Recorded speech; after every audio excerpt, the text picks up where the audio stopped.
आसिम मुनीर को दोबारा बुलाकर ट्रंप ने एक तीर से लगाए 3 निशाने। भारत के अलावा इन 2 देशों को भी लिया आड़े हाथ। पहलगाम हमले के बाद हुए ऑपरेशन सिंदूर के बाद से ही अमेरिका पाकिस्तान के सेना प्रमुख आसिम मुनीर पर मेहरबान नजर आ रहा है। राष्ट्रपति डोनाल्ड ट्रंप 2 बार मुनीर को अमेरिका बुला चुके हैं।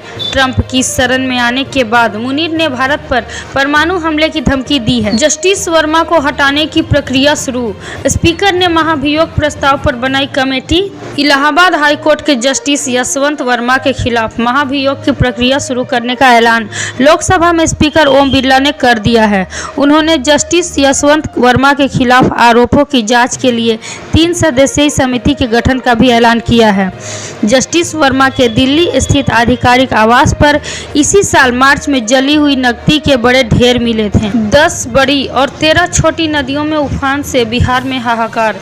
17 लाख लोग बाढ़ से प्रभावित, अलर्ट जारी। बिहार में बड़ी नदियों के बाद छोटी नदियों का कहर शुरू हो गया है। सोमवार की शाम तक 13 छोटी नदियां खतरे के निशान से ऊपर पहुंच गई। इसके कारण 7 जिलों में स्थिति बिगड़ी हुई है। बिहार में गंगा का कहर। भागलपुर नौगछिया में तटबंध टूटा, दर्जनों घर नदी में समाये। भागलपुर के नौगछिया स्थित इस्माइलपुर बिंद टोली गंगा तटबंध पर स्पर्श संख्या 8 और 9 के बीच सोमवार दोपहर बड़ा हादसा हो गया। गंगा की तेज धारा में तटबंध का 300 से 350 मीटर तक का हिस्सा बह गया। लगभग 22 करोड़ की लागत से हाल ही में हुए बोल्डर क्रेटिंग कार्य के ध्वस्त होते ही कटाव शुरू हुआ, जिसमें 2 दर्जन से अधिक घर नदी में समा गए। दिल्ली एनसीआर के 10 साल पुराने वाहनों को लेकर सुप्रीम कोर्ट का बड़ा फैसला।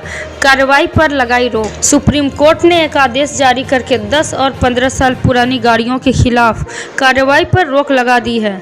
साथ ही सुप्रीम कोर्ट ने केंद्र सरकार को नोटिस जारी करके 4 हफ्ते में जवाब देने का निर्देश दिया है। सुप्रीम कोर्ट ने कहा है कि दिल्ली सरकार पुरानी गाड़ियों के खिलाफ कोई दंडात्मक कार्रवाई नहीं करेगी। आसिम मुनीर को मिल गया अमेरिका के आगे झुकने का इनाम। ट्रंप ने बीएलए को आतंकी संगठन किया घोषित। संयुक्त राज्य अमेरिका ने सोमवार को आधिकारिक तौर पर बलूचिस्तान लिबरेशन आर्मी और उसके नाम मजीद ब्रिगेड को एक विदेशी आतंकवादी संगठन घोषित कर दिया है।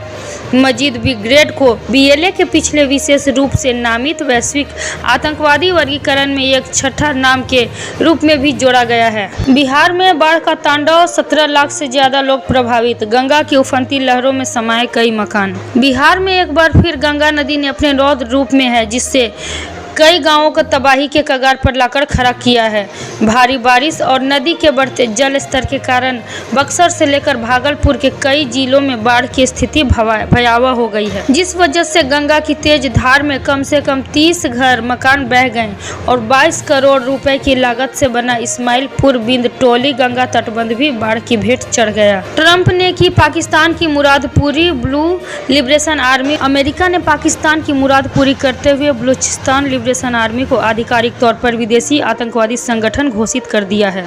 बीएलए के सहयोगी द मजीद ब्रिगेड को भी इस सूची में शामिल किया गया है। कृत्रिम बारिश की कोशिश नाकाम। जीपीएस फेल, ड्रोन झाड़ियों में गिरा। राजस्थान की राजधानी जयपुर में आज कृत्रिम बारिश कराने की बहुप्रतीक्षित योजना उस समय विफल हो गई जब भारी भीड़ और मोबाइल नेटवर्क की अधिकता के चलते जीपीएस सिस्टम ने काम करना बंद कर दिया। रामगढ़ बांध क्षेत्र में सरकार और एक निजी कंपनी के संयुक्त प्रयास से यह प्रयोग किया जाना था, लेकिन लगातार दूसरे प्रयास में भी ड्रोन उड़ान नहीं भर सका। उत्तराखंड से बिहार तक मौसमी कहर। धराली में बारिश से बिगड़े हालात।